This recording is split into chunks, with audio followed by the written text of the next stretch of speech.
Hello from ডিমজি। আর একটা দিনও আমার শুরু হয়ে গেল, দেখো ও তো চলে গেল অফিস। এরপর আমি তবে আজকে একটুখানি মনটা খুশি খুশি ছিল, আছে রাদার, যে আজকে ফেরার দিন ছিল। অ্যাজ যে তোমাদেরকে অনেকবারই বলেছি, আজকে এবারে ফোর্থ স্যাটারডে সানডে, তো বাড়ি ফেরার দিন থাকে, বাড়ি ফেরার সুযোগ থাকে, তো সকাল থেকেই মনটা খুব ভালো। সেজন্য একটুখানি পুকুরে বসে পাটা ভিজিয়ে নিলাম। অন্যদিন কিন্তু পুকুরের দিকে অতটা নজরও পড়ে না। আর হাওয়াও ভীষণ সুন্দর দিচ্ছিল আজকে, এত হাওয়া দিচ্ছিল, এত ঝলমলে রোদ্দুর, যে মনটা একদম ভরে যাচ্ছিল, বেশ মজা লাগছিল সকাল থেকেই।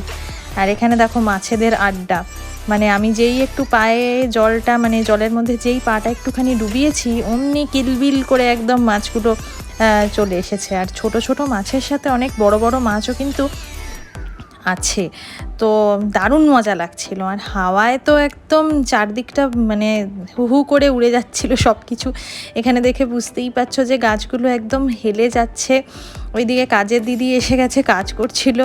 আর এই হলুদ রঙের ফুলটা যে কী ফুল আমি নাম জানি না, তোমরা কেউ জানলে আমাকে বলো, যে ফুলটা ভীষণ সুন্দর লাগে। আর রোজ আমি দেখি কি যে কটা ফুটলো, কি হলো উঠোনটা, আকাশটা, মানে আকাশটা দেখে তো একদম মনে হচ্ছিল যে দুর্গাপুজো মানে জাস্ট এসেই গেছে একদম, আজকেই বোধহয় মহালয়া। মানে এত সুন্দর শরৎকালের আকাশ, ঝলমলে রোদ্দুর, দারুণ লাগছিল। তো ভাবলাম যে আজকে একটু ফ্রিজটা পরিষ্কার করে নিই, কারণ আজকে ফিরছি তো 2-3 দিনের জন্য ফ্রিজটা বন্ধ থাকবে।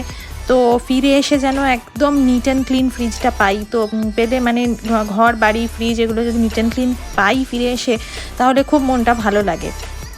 সেই জন্য আমি যাওয়ার দিন প্রত্যেকবারই ফ্রিজটা ক্লিন করে নিই। আর কলিন্স দিয়ে আমি পরিষ্কার করি, তাতে বেশ একটা স্মেলটাও খুব সুন্দর থাকে ভেতরে। আর খুব ফ্রেশ, মানে খুবই রিফ্রেশিং লাগে যেদিন ফিরে আসি। একদম ফ্রিজটা ফাঁকা করে দিয়েছি, কিছু রাখিনি, যে যাতে সেগুলো নষ্ট না হয় বা ইয়ে না হয়। তো সেই জন্য এসে আবার নতুন করে জিনিসপত্র কেনা হবে। যাওয়ার দিন প্রতিবারই আমার এইটাই থাকে। আর এই ফ্রিজ ম্যাগনেটগুলো আমার ভীষণ পছন্দের, এগুলো দুটোই পাওয়া, একটা আমার মা দিয়েছে, একটা আমার বরের এক বন্ধু দিয়েছে। অ্যান্ড তারপরে আমার একটু ব্রেকফাস্ট হয়ে গেল অল্প, আজকে বেশি কিছু করতে ইচ্ছা করছিল না, এই ম্যাগি, আপেল, ডিম এই দিয়ে চালিয়ে দিলাম। আর আমার লাঞ্চে আজকে ছিল হচ্ছে খিচুড়ি। আমি ভেবেছিলাম আজকেও বিশাল বৃষ্টি হবে হয়তো, সেজন্য রান্নার দিদিকে বলেছিলাম যে খিচুড়ি, ডিম ভাজা, খেজুর আমসত্ত্বের চাটনি এই সমস্ত করে দাও, কিন্তু করার পর দেখলাম যে ঝলমল করছে রোদ্দুর, একেবারেই বৃষ্টি হয়নি আর কি। আর ওপরের দিদি আমাকে পাঠিয়েছিল কুলের আচার। ওপরের দিদি বলতে যাদের বাড়িতে আমরা রেন্টে থাকি সেই দিদির কথা বলছি। আর একটু মাটনের ঝোল। তো যাই হোক, লাঞ্চটা ভালোই হয়েছিল। অ্যান্ড এখানে স্নান টান করে একটুখানি পুজো করে নিয়েছিলাম ভালো করে। আজকে ফ্রাইডে, এমনিও সন্তোষী মায়ের দিন, তো সেই জন্য।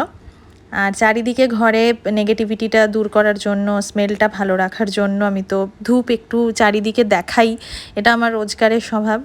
যে আজকেও তো সেটার কিছু মানে অন্য কিছু হবে না, সেটাই করেছি আর কি। অ্যান্ড এই যে ছোটো কৌটোটা দেখছো না, এটা একটা আইসক্রিমের কৌটো, মানে আমি সেটা রেখে দিয়েছিলাম।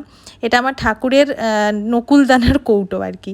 তো অল্প করে ছোট্ট ঠাকুরের ছোট্ট সংসারের ছোট্ট নকুলদানার কৌটো, তো সেটা থেকে আমি বার করে একটা একটা করে রোজ ঠাকুরকে খাওয়াই, আর তারপর সেটা প্রণাম করে নিজেও খেয়ে নিই।